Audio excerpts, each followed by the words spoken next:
Haleluya. Haleluya.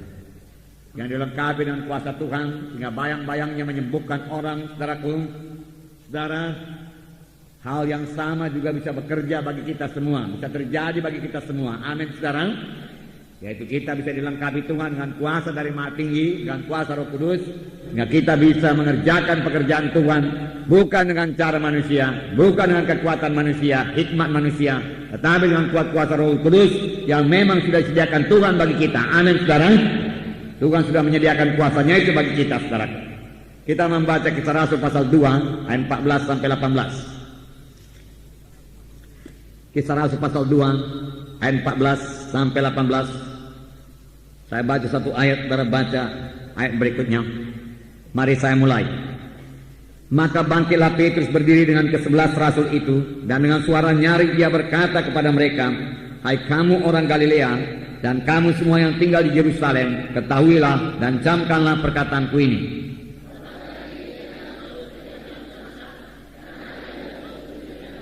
Tetapi itulah yang difirmankan Allah dengan perantaraan Nabi Joel.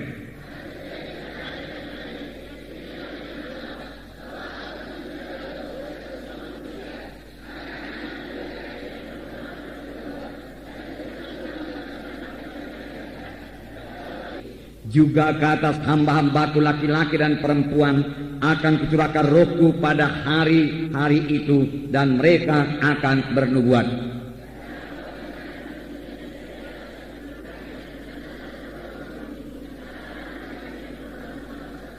Ya, sampai situ dulu. Nah, saudara yang kekasih dalam nama Yesus, khotbah Petrus ini, saudaraku, sangat berkuasa.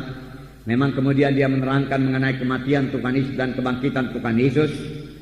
Dan akibatnya, saudaraku, 3.000 orang bertobat pada hari yang sama.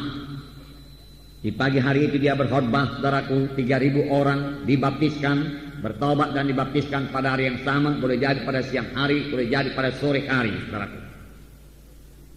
Nah, ini terjadi setelah Roh Kudus memenuhkan Petrus. Perubahan yang luar biasa terjadi pada Petrus. Sehingga Petrus pada waktu itu juga mengerti bahwasanya apa yang terjadi pada waktu itu, yaitu pencurahan Roh Kudus. Pada waktu 120 orang berkumpul di bilik atas, lalu satu deru angin keras memenuhi ruangan itu, memenuhi seluruh Yerusalem juga. Lalu hinggaplah lidah-lidah api di atas tiap-tiap orang, dan mereka semua penuh dengan Roh Kudus. Dan mereka mulai berkata-kata dalam bahasa-bahasa yang lain seperti yang diilhamkan Roh kepada mereka untuk mengatakannya. Lalu semua orang terheran-heran. Minggu yang lalu sudah kita baca, karena mereka mendengar orang-orang ini berbicara dalam bahasa-bahasa di mana mereka telah dilahirkan. Padahal mereka sama sekali belum pernah belajar bahasa tersebut. Nyatalah ini pekerjaan Roh Kudus. Tetapi beberapa orang mengolok-olokkan dan berkata mereka ini mabuk anggur. Segera Petrus berdiri dan berkata, mereka ini bukan mabuk anggur, tetapi inilah yang dikatakan oleh Nabi Joel. Inilah kegenapan nubuat Nabi Joel tersebut pada akhir zaman. Dia katakan, ya, aku akan mencurahkan rohku ke atas anak-anakmu laki-laki, perempuan, sehingga mereka itu akan bernubuat, teruna-terunamu akan melihat penglihatan-penglihatan, tua-tuamu akan mimpi berbagai-bagai mimpi, dan kata sambaku laki-laki dan perempuan akan curahkan rohku pada waktu itu, dan mereka akan bernubuat. Lihatlah, saudaraku, Petrus segera mengerti, saudaraku, nubuat Nabi Joel. Dari dulu-dulu, saudaraku, dia tidak mengerti. Ini bukan mabuk anggur, dia katakan. Ini adalah pencurahan Roh Kudus. Petrus berkata, nah, saudaraku, Roh Kudus itu luar biasa.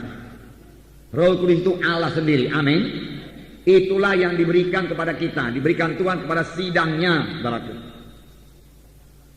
Dan Petrus berkata, anak-anakmu laki-laki dan anak-anak perempuan akan bernubuat, sesuatu yang sebelumnya belum pernah terjadi.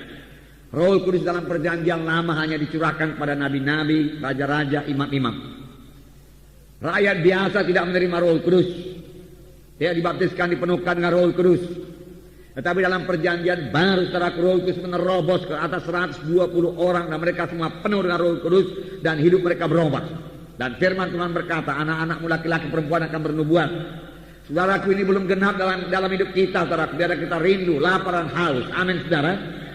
Ya, firman Tuhan minggu yang lalu mengajak kita supaya lapar akan perkara-perkara rohani, haus akan perkara-perkara rohani. Seberapa besar kehausan kita akan perkara-perkara rohani, sebegitulah berkat Tuhan yang diberikan Tuhan bagi kita dalam perkara-perkara rohani. Amin. Kalau kita pun tidak merindu terhadap perkara-perkara rohani, maka merasa puas akan perkara rohani. Saudara, secara dunia saja kalau orang tidak haus tidak bisa dikasih minum, saudara. Tetapi kalau saudara lihat orang yang haus, saudaraku, haus sekali, saudara, apa saja pun bayarannya, dia mau membayarnya. Asal saja kehausannya itu dapat dipenuhi, saudara. Oleh sebab itu mari kita haus akan perkara-perkara rohani. Saya katakan hari minggu yang lalu, haus akan urapan Tuhan, haus akan tanda ajaib, tanda mujizat, ya. Haus akan perubahan dalam hidup kita ini, ya. Kenalah kemiskinan kita akan perkara-perkara rohani, sehingga kita haus, baik kita dikenyangkan, baik kehausan kita itu dicukupi Tuhan. Firman Tuhan berkata, berbahagialah orang yang lapar dan dahaga dan haus akan kebenaran, karena mereka itu akan dipuaskan. Nah, mimpi, berbagai-bagai mimpi, melihat penglihatan. Biar kita pertama-tama peka akan hal seperti ini. Itu pekerjaan Roh Kudus. Lebih daripada kemampuan manusia. Manusia biasa tidak bisa dapat seperti yang dikatakan mimpi, berbagai-bagai mimpi. Mimpi yang punya arti. Orang dunia ini semua bermimpi. Tetapi dia tidak tahu artinya apa, saudara. Tetapi sama seperti Yusuf, saudaraku, mimpi Firaun pun bisa ditafsirkannya dan membawa keuntungan baginya, saudara. Ini semua pekerjaan Roh Kudus. Dan Roh Kudus masih bekerja sampai sekarang. Amin. Roh Kudus masih memberitahu perkara-perkara yang akan datang sekarang ini, saudara. Ya. Biarlah kita, saudaraku, sungguh-sungguh mau pimpin Roh Kudus, sungguh-sungguh menjadi orang rohani, saudara. Di sini kita melihat pengertian Petrus segera bertambah, terbuka pikirannya. Dia mengerti perkara-perkara rohani. Dia mengerti ini nubuat Nabi Joel, pencurahan Roh Kudus, dan dia ingat apa yang dikatakan Nabi Joel. Firman Tuhan sampaikan Nabi Joel, pada akhir zaman, hari-hari terakhir mencurahkan Rohku, pemuda-pemudamu akan bernubuat, dia katakan, ya, melihat mimpi, penglihatan dan lain sebagainya. Dia tahu terus, saudara. Padahal tahukah saudara, sebelum itu Petrus sangat berat dalam pengertian rohani, berat sekali dalam pengertian rohani. Tuhan Yesus menceritakan kepadanya, saudaraku, bahwasanya dia akan disengsarakan, disalibkan, mati, kemudian bangkit pada hari yang ketiga. Ini penderitaan Tuhan yang pertama, yaitu pada waktu Tuhan dipermuliakan di atas sebuah gunung. Apakah kata Petrus? Dijauhkan Allah daripadamu, dia katakan. Tetapi Tuhan Yesus berpaling dan menengking Petrus. Ya. Nyahlah ke belakangku, hai iblis, karena engkau bukan memikirkan perkara Allah. Ya. Petrus tidak mengerti, Petrus tidak mengerti sama sekali apa yang dikatakan oleh Tuhan Yesus. Dan pada suatu kali juga waktu Tuhan mengajar murid-murid, Tuhan Yesus berkata, banyak perkara-perkara yang aku mau ajarkan kepadamu, tapi sekarang ini kamu belum sanggup menerimanya. Belum bisa, tidak bisa diterima dengan akal pikiran manusia. Perlu Roh Kudus untuk itu. Amin, saudara. Perlu Roh Kudus, itulah dia pekerjaan Roh Kudus, saudaraku.